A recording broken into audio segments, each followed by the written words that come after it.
Only virtuous people are capable of freedom. As nations become corrupt and vicious, they have more need of masters. Benjamin Franklin. Benjamin Franklin's quote encapsulates a fundamental belief in the relationship between personal virtue and societal freedom. Franklin, one of the founding fathers of the United States, recognized that the health of a republic depends largely on the character of its citizens. The quote suggests that freedom requires a certain level of self-regulation and moral responsibility among the populace. When individuals are virtuous, meaning they are honest, disciplined, and committed to the common good, they are better equipped to govern themselves and less in need of external control. Conversely, as society becomes more corrupt and the virtues of the populace degrade, there is a greater tendency for the emergence of authoritative figures or systems to impose order. This can lead to a loss of freedoms as the government expands its power to manage and control a population less capable of self-regulation.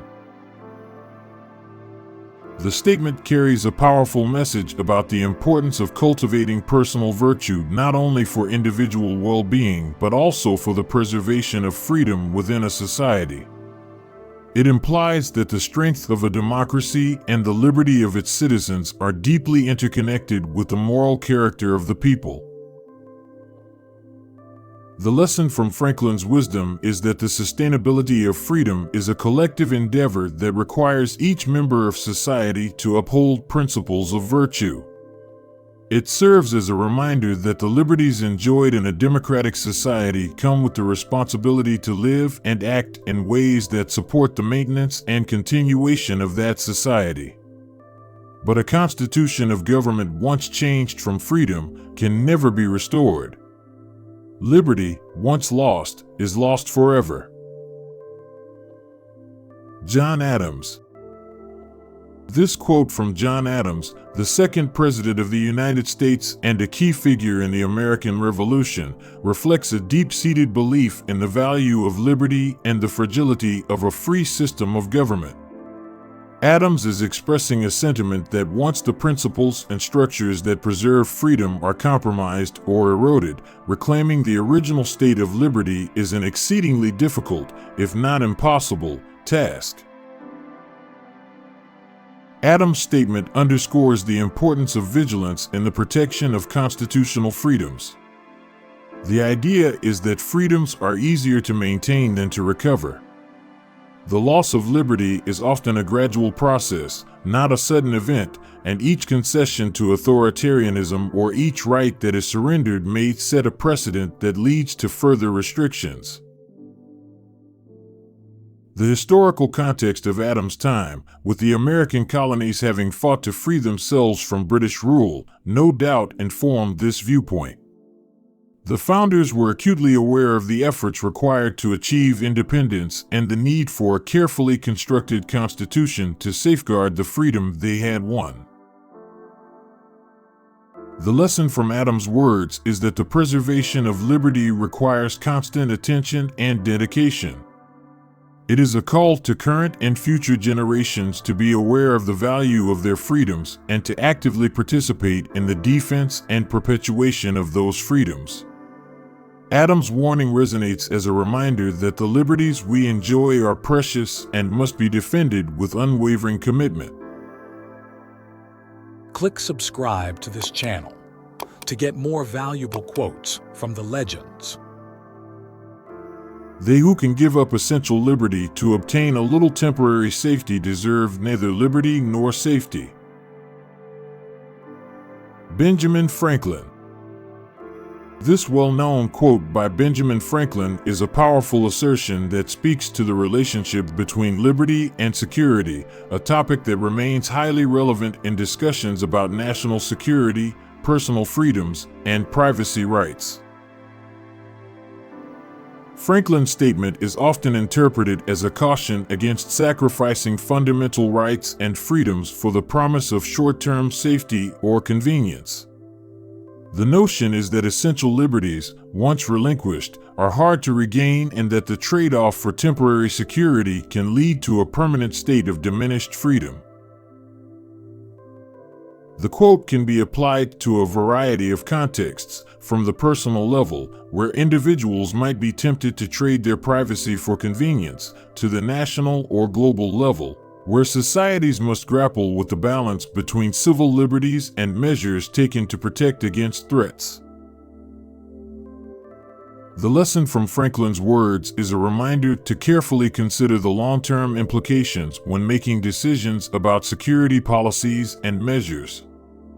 It serves as a warning to both citizens and policymakers to guard against the erosion of fundamental freedoms in the face of fear or perceived danger, asserting that both liberty and safety are diminished when one is sacrificed to serve the other too readily. To disarm the people was the best and most effectual way to enslave them. George Mason.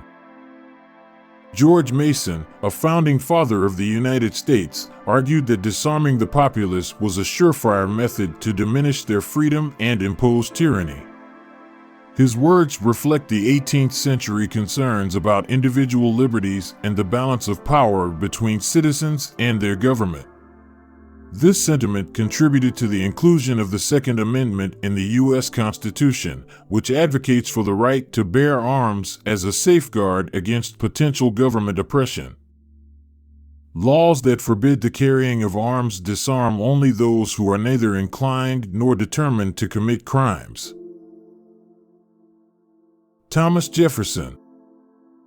This quote, often attributed to Thomas Jefferson, echoes the sentiment that gun control laws primarily affect law-abiding citizens, while those intent on committing crimes will find ways to do so regardless of the law.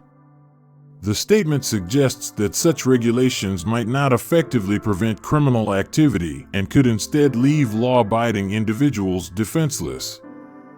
However, it's worth noting that there's no definitive evidence that Jefferson himself wrote these words. They are sometimes found in pro-Second Amendment arguments and discussions about gun rights and public safety. I believe that banking institutions are more dangerous to our liberties than standing armies. Thomas Jefferson. Thomas Jefferson expressed skepticism about centralized banking powers and their influence over the economic and political life of a nation. His concern was that banking institutions, if left unchecked, could become more powerful than military forces in their ability to control and influence the policies and direction of a government. In this context, Jefferson is warning against the potential for financial entities to undermine democratic principles and individual freedoms through economic manipulation or undue influence over political leaders.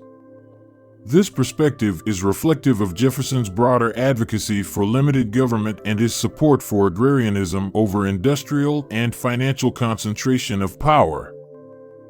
Those who expect to reap the blessings of freedom must, like men, undergo the fatigue of supporting it. Thomas Paine. Thomas Paine's quote conveys the idea that freedom is not simply a gift, it requires effort and perseverance to maintain. The fatigue of supporting it refers to the ongoing struggle and active participation necessary to uphold the principles and structures that enable freedom to flourish. Paine, a political activist and philosopher whose writings helped inspire the American Revolution, understood that the liberties won through independence would demand continuous vigilance and responsibility from every citizen. His words remind us that the benefits of a free society are coupled with the duty to defend and nurture that freedom. Beware the greedy hand of government thrusting itself into every corner and crevice of industry. Thomas Paine. Thomas Paine's admonition serves as a timeless warning against governmental overreach. His metaphor of a greedy hand personifies government as an entity with its own desires, potentially acting in self-interest rather than the public good. By cautioning against intrusion into every corner and crevice of industry, Paine emphasizes the importance of economic freedom and the dangers of excessive regulation, which can stifle innovation, entrepreneurship, and individual liberty. The underlying insight is the balance that must be struck between necessary governance for the common welfare and the preservation of a free market system that fosters growth and prosperity. The lesson is that vigilance is needed to ensure government actions align with the interests of the governed and do not encroach unduly upon economic life. The God who gave us life gave us liberty. Can the liberties of a nation be secure when we have removed a conviction that these liberties are the gift of God? Thomas Jefferson. Thomas Jefferson's quote reflects the philosophical and moral underpinnings of American independence and governance. It suggests that the concept of liberty is not just a human construct, but a divine endowment. Jefferson is arguing that a collective belief in a higher power's grant of freedom is instrumental to the protection and persistence of those liberties within a nation. When such a conviction is absent, the implication is that liberties are on a less stable footing because they lack the perceived intrinsic, unalienable quality that can prevent their arbitrary removal by human authorities. Jefferson's words imply that the endurance of national liberties may be compromised without the widespread acceptance that these rights have a sacred origin, which serves as a bulwark against their infringement. The lesson is that the societal regard for liberty as a divine right can be central to its preservation. Is life so dear or peace so sweet as to be purchased at the price of chains and slavery? Forbid it, Almighty God. I know not what course others may take, but as for me, give me liberty or give me death. Patrick Henry. Patrick Henry's impassioned declaration, delivered during the Virginia Convention in 1775, is one of the most famous rallying cries for liberty in American history. It encapsulates the fervor and resolve for independence that characterized the American Revolution. Henry rhetorically questions the value of a life lived under oppression, equating the loss of liberty with a state of living death. He implies that the intrinsic value of freedom surpasses even the basic human instinct for survival and the natural desire for peace. His ultimatum, "Give me liberty or give me death," underscores the conviction that life devoid of freedom is unbearable. Henry's words resonate as a profound statement on the human condition, reminding us that the yearning for freedom is deeply rooted in the human spirit. It's a declaration that some values, like liberty, are worth the ultimate sacrifice, and that without it, the essence of life is compromised. This sentiment became a foundational ethos of the United States, encapsulating the belief that freedom is essential to true peace and human dignity. Let us with caution indulge the supposition that morality can be maintained without religion. Reason and experience both forbid us to expect that national morality can prevail in exclusion of religious principle. George Washington. George Washington's statement, often cited from his farewell address, articulates his belief in the interdependence of religion and morality within the fabric of society. Washington was not necessarily advocating for a specific religion, but rather suggesting that religious principles play a crucial role in underpinning the moral behavior of individuals, which in turn is essential for the moral health of a nation. He urges caution against the idea that a society can uphold the moral code in the absence of religious sentiment, as both reason, likely referring to the philosophical arguments of his time, and experience, perhaps alluding to historical observations, show that morality is often grounded in, or reinforced by, religious principles. Washington's insight implies that the ethical framework provided by religion helps to foster the virtues necessary for a well-functioning society, such as honesty, integrity, and a sense of duty to one's fellow citizens. The conclusion one might draw is that the preservation of a nation's moral compass is seen as being supported by a collective acknowledgement of a higher moral authority, which religion traditionally provides. To preserve liberty, it is essential that the whole body of people always possess arms. Richard Henry Lee. Richard Henry Lee, a founding father and signer of the Declaration of Independence, expressed the sentiment that an armed populace is a safeguard against tyranny. His view encapsulates a prevalent 18th century philosophy regarding the balance of power between the state and its citizens. The belief was that when citizens are armed, they have the means to defend their liberties against any potential overreach by the government.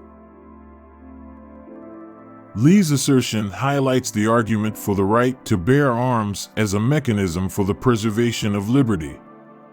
It suggests that the collective capability for self-defense is a deterrent to oppressive rule, and that this deterrent is necessary for the security of a free state. The underlying principle is that a government is less likely to infringe upon the rights and freedoms of its citizens when there is a potential for resistance. This perspective contributed to the inclusion of the Second Amendment in the U.S. Constitution, which protects the right of the people to keep and bear arms, and continues to be a pivotal point in debates regarding gun control and individual rights in the United States.